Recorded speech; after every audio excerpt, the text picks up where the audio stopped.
Bakoh.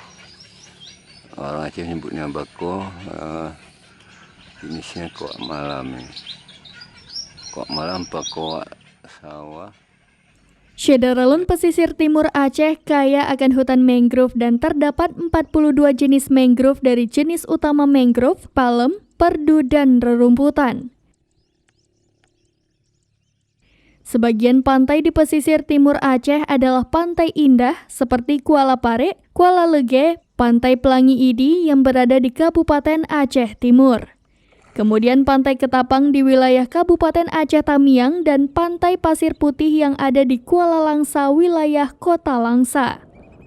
Demikian disampaikan Ketua LSM Balai Jurong yang berkantor di Langsa Iskandar Haka melalui wawancara khusus dengan serambinews.com pada Rabu 1 Februari 2023. Dikatakan Iskandar, selain kekayaan berbagai jenis mangrove, kawasan ini merupakan endemik asli udang windu, kepiting bangka, kerang, ikan, dan udang sabu yang diolah menjadi terasi. Habitat burung air dan burung migrasi berkembang biak dan rutinitas setiap tahun burung migrasi singgah, ucapnya. Serta beberapa jenis dari satwa ini, tambah Iskandar, telah terdata berkembang biak seperti gagang bayam timur dan terik Asia.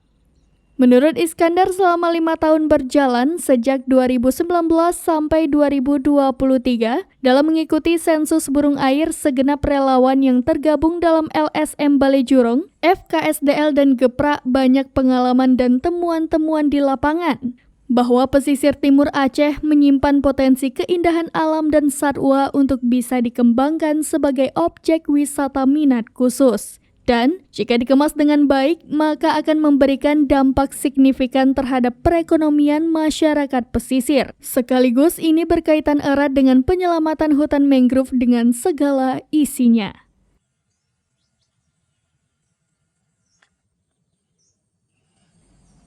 Dari Langsa, Zubir, serambinews.com.